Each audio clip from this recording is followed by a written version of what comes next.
Hello everyone. Well, it's incredible to think that in just a couple of weeks' time we shall be established as the new University Hospitals Dorset NHS Foundation Trust. After working towards this day for so long now, nearly 9 years, it really is going to happen. So earlier this week you'll have heard the positive outcomes from two sets of very important meetings. Both Board of Directors for each trust and each Council of Governors has now formally approved the resolution to merge. It's now all systems go for the 1st of October. We'll share our plans for a socially distanced celebration at the next joint staff briefing on the 23rd of September, so do join us if you can. Details will be published shortly. Meanwhile, back to the business of today. And one of the places that I've been really looking forward to visiting is our radiotherapy department at Poole. I've been keen to hear their COVID story and to understand how they've maintained essential services over the past few months. This is a highly specialist service involving a large team of staff from a number of different backgrounds and professions, all working closely together to provide safe, high quality, compassionate care for patients with cancer. 4 out of 10 people with cancer will end up having radiotherapy treatment, and patients coming into this department are going through a really difficult time. I'm hugely proud of this team who provide a truly Dorset-wide service, and they've kept going throughout the COVID period. Patients come from all over the county and the surrounding area to receive radiotherapy treatment, and the team here couldn't care for them better. These patients, many of whom are very unwell and of course are extremely anxious, are always received with warmth and compassion. They quickly establish close relationships with the amazing staff, in whom they have the utmost confidence. I always get really moving feedback from patients about this service, about the quality of care and the difference that the staff here have made to their lives. The science behind this service is really fascinating, and of course it shines a light on some staff groups that the public don't always know much about. So for example, our medical physics team who look after this really complex equipment, or the dosimetrists who do all the treatment planning.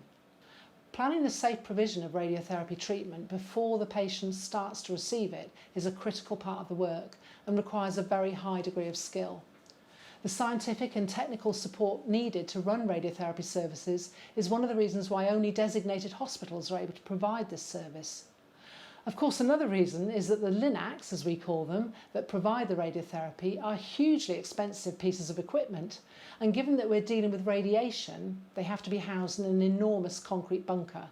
The capital costs associated with this service are very significant. It costs almost £3 million just to replace one LINAC and to refurbish the bunker that will house it. And it's great that we're just about to get another new LINAC and we've just finished refurbishing another bunker. I cannot tell you how impressive the people in this department are, and we are really, really proud of them. A few years ago, we were really humbled when Robert White, a local businessman, was so impressed with the quality of care that he received from the Cancer Centre team in Poole that he left us an enormous legacy. We used this to build a radiotherapy satellite unit on the western side of the county at Dorchester Hospital, run by our Poole Hospital staff. This means that large numbers of patients are now able to access this service locally. They don't have to travel so far for treatment. We are really grateful to Robert for his incredible generosity. Meanwhile, everything we do at the moment, of course, is in the context of the COVID-19 pandemic. And as you'll be aware, we're beginning to see more cases, both nationally and locally. This is just so frustrating. We've been doing such a great job in managing this situation. Of course, this is an issue for everyone, and we all have a part to play in getting back on top of the situation. Last week, I reminded everyone of the key infection prevention and control messages that we all need to follow to protect ourselves, our families and our patients from COVID-19. We're really good at following infection control measures in the workplace, but are we equally good outside work? From this week, the new Rule of 6 regulations have come in, and we've all got to take this on board. Please remember that social distancing inside and outside staff is really important, and we've all got a part to play as NHS staff in modelling good behaviour. If you think about it, we've actually got an extra duty of care here because the services that we provide are so important. Please continue all your efforts in this area, and remember, it's okay to ask someone to wear their mask properly. It's okay to encourage others to follow the hospital highway code. It's okay to ask if you don't know what to do about COVID symptoms. And it's okay to be social And no one loves this more than me, but let's do it safely. Most importantly, remember that we're fighting this virus together, so please stay safe and look out for each other.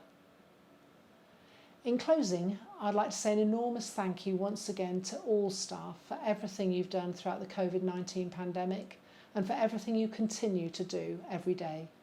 You really are an amazing gang of incredibly talented, dedicated people, and it's a privilege to be your Chief Executive.